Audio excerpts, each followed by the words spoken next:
Magandang araw mga kaibigan. Bigyan natin ng opinion, reaction ngayon itong post, ang balita ngayon 24 minutes ago.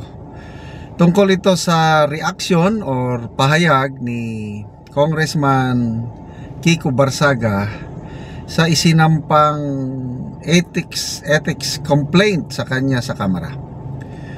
He described it boldly. Sabi niya, it's a political suicide. And someone as crazy as me can do it alone. Wala na daw ibang mga, siya lang daw dahil crazy siya eh. Grabing kongresista ito. Basahin ko ha. Matapos sampahan ng ethics complaint sa Kamara, nagbigay ng pahayag si Cavite 4th District Representative Kiko Barsaga. Batid niyang delikado at halos imposibleng kalabanin ang pinakamapangyarihan tao sa mababang kapulungan at tanging mga taong tulad niya ang may lakas loob banggain. Ito yung exact word niya. Fighting against someone like Speaker Romualdez is practically political suicide. Only someone as crazy as me can do it. Nya. Tinawanan pa niya. I have never seen a political neophyte, baguhan sa politika. Wala pa akong nakitang politiko na sing tapang o sing crazy. Sing ano bang Bisaya ng crazy? Buang. Kasing buang. Sorry po, Congressman Barsaga, kasi crazy sabi mo di ibisaya mo ang crazy, di ba? Buang o loko-loko. O nga naman.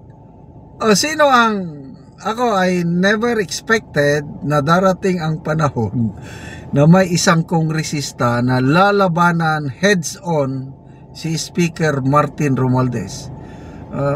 Mga ilang ko na ito, magwa 1 week na eh. And wala siyang tigil. Para bang tinanggap na niya yung kapalaran niya na kung anong mangyari sa kanya, so be it. Sabi nga niya is he's willing to pay the price at any cost. Mamatay siya, makulong siya, matanggal siya sa pagiging kongresista, so be it. Bakit ganyan siya katapang? Yung post niya, sasabi niya na in the end, mananalo pa rin ang taong bayan. So ang kanyang, saan siya kumukuha ng tapang ng loob? Sa kanyang pamilya? Sa tatay niya? I don't believe so. Kasi pati yung nanay niya, si Mayor Jenny Barsaga sa Dasmariñas, sinabihan na rin na huwag mong kalabanin si Romualdez. Kaya hindi siya nakinig sa nanay niya. Sabi niya, dapat mayroong lalaban para sa hustisya ng mga mamamayang Pilipino. Kung hindi ako, ito hindi niya na sinabi. Kailang ito kasi ang kasabihan eh. Yung quotation, kung hindi tayo, sino? Kung hindi ngayon, kailan pa? Ganon ang pag may ipaglalaban kang so sino ang lalaban para sa mamamayang Pilipino? Ang nakikita ko kay Congressman Barsaga is ako. Ipaglalaban ko kayo, mamamayang Pilipino. Kaya ang daming sumusuporta ngayon kay Congressman Barsaga. Nakaka-amaze yung basahin ko ang mga comments. Kung meow meow meow, we pray for you. Ako, I can feel his sincerity. Anong mapapala niya? Itong paglantad niya, labanan si Speaker Romualdez. Anong mapapala niya? Kasikatan? parang nagpapasikat. Palagay ko, it's not worth the cost kung babanggain mo ang Speaker Romualdez para lang sumikat ka. Ano naman siya, sikat naman siya dahil Barsaga eh. Yung tatay niya kilala eh. Ako naririnig ko yung Congressman Barsaga, yung mga previous Congress na matino. Saludo ako nung kailan ba yun, mga hearing tungkol sa mga smuggling, kung ano pa. Pag nagsasalita Barsaga, wow, sabi ko, ito ang kailangan natin. Yun pala, namatay na last year. So, rest in peace po, Congressman Barsaga. I believe you are now in heaven, resting with our Lord Jesus Christ. So, ang pumalit sa'yo itong anak mo na nagmana sa'yo, although magkaiba lang kayo ng style kasi Gen Z. Diba? Pa comedy lang eh. Relax lang, pa meow lang siya. Kaya lang, to me, it makes sense yung mga post niya. Binabantayan ko, it makes sense. May konting humor, it's very weird. Napaka-weirdo ang style niya. Kaya lang, pag ang experience ko sa buhay, pag nasa extraordinary circumstances o yung mga extreme situations, you need to do something extraordinary rin para makasurvive ka, para malabanan mo. So ito, ibang style ng kongresistang ito. Palaban, patapon, come what may, parang nakahanda na siya. Tanggalin niyo ako, so what? Ganun lang. So, ano kayang mangyari?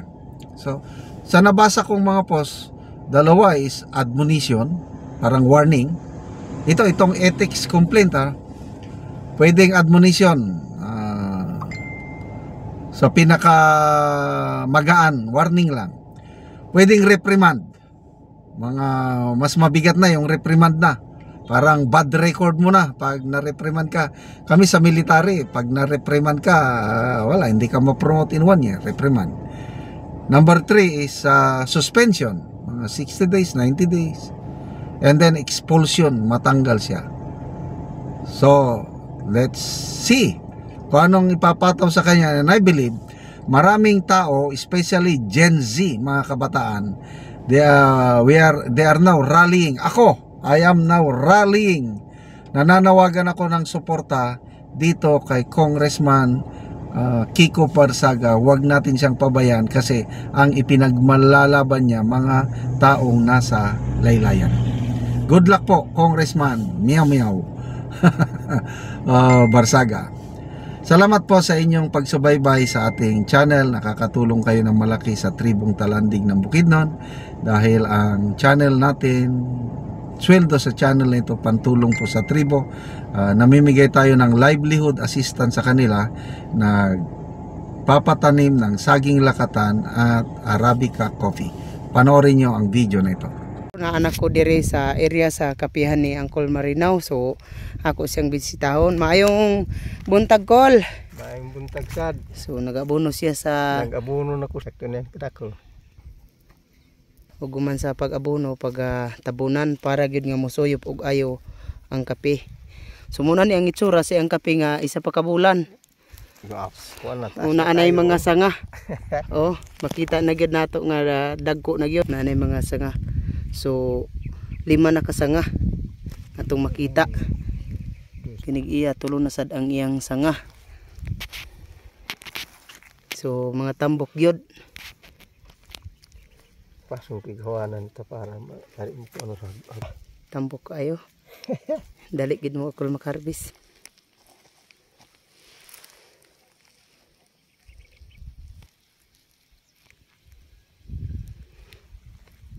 Kinig iya 5 na iyang sanga.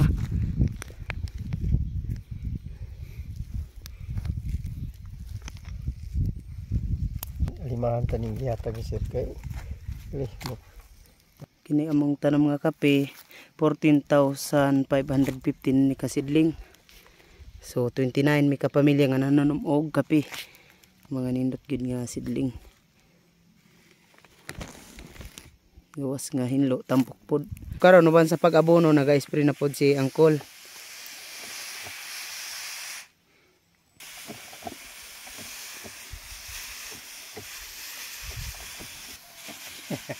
Ayun, ano dagan nila.